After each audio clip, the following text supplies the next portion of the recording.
दयाल हो दयाल हो दयाल। परम प्रेममयी श्री श्री ठाकुर चरण में मोर प्रणाम। जगत जननी श्री श्री बड़मा चरण में मोर प्रणाम।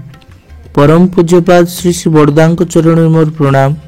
परम पूज्यपाद श्री श्री आचार्यदेव चरण में मोर प्रणाम। आमे प्रत्येक निजर भल ही चाहती, सबु दिगरु निजर जेपरि भल हेबो सेही चिंतारे समस्ते भावायित होई थांती। ठाकुरंक निकटरे केही केही प्रार्थना करंती, प्रभु मोर भल हेउ, मो परिवार रो भल हेउ। मंदिर को गले, देवी देवता को पूजा कले, प्रार्थना कले, भजन कीर्तन कले निजर भल ही होई थाए। एही धारणा बशवर्ती होई धर्म विश्वासी माने कथाकथित भावे देवादेवी शरण रे जाती, आउ किछि करंती ना सेमाने निजे किछि करंतिनी ना देवादेवी शरण रे जांतिनी, तथापि निजर भल चाहती। से चोर हेउ कि साधु, असभ्य हेउ कि सभ्य, धनी हेउ कि गरीब, स्त्री हेउ कि पुरुष, बालक हेउ कि वृद्ध, एई भलर प्राप्ति पाई समस्ते सदा तत्पर। किंतु एई भल मिले किपरि? चाहिए तो भल मिल जाए ना। श्री पुरुषोत्तम भावादर्श रे एही भल पाइबार अति सहज और सरल पंथा निर्धारित होईछि। यथा जदि भल ही चाह, जेपरि अन्यर भल हुए, काय मन वाक्य रे स्वार्थ प्रत्याशा न रखी ताही करि चाल। सेही भल करिवार प्रतिध्वनि मनिषर अंतर रे जागृत रही तुमर जेपरि भल हुए, बोध और बुद्धि माफिक सेमाने ता करी ही चलिबे, कारण तुमे सेमानंकर भलर सार्थक स्तंडिल होई चालिछ। चतुर दक्षता नहीं एभली भल करी चाल। भल सहज सुंदर प्रीति उच्चारण रे तुम निकट रे आविर्भूत हेबो। भल पाइबार सुष्ठु पंथा ही हेउछि भल करिबा। जेउठारे जेपरि प्रयोजन सेहीपरि करिबा। सावधान समीक्षा रे निजर भल किपरि हेबो से नहीं कुहागला, अन्यर भल करिबाकु हेबो।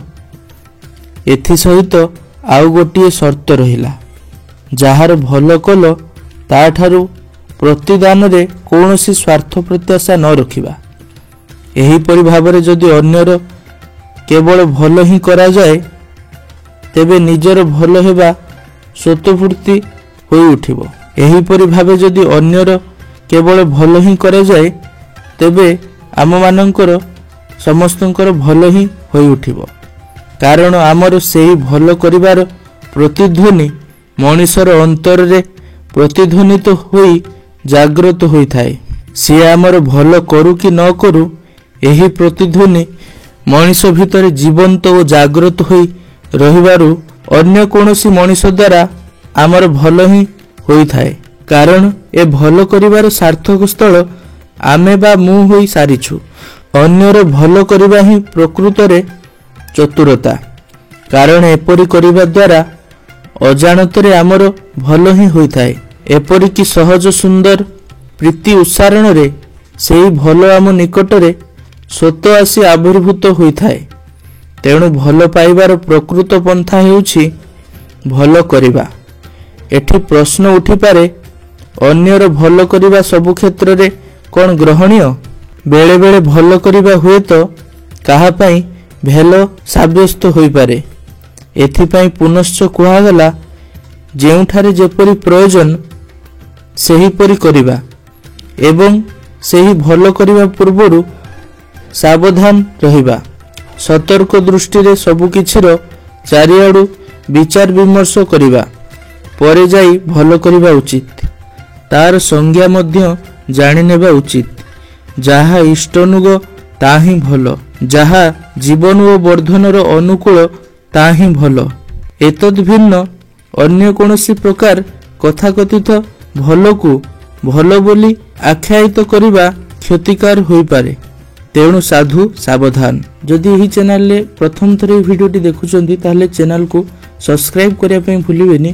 परिशेष रे समस्तंकर शांति सुस्ति सुदीर्घ इष्टमय जीवन परम पिता निकट रे कामना करी आजिर आलोचना एठी शेष करुछि। वंदे पुरुषोत्तम। जय गुरु।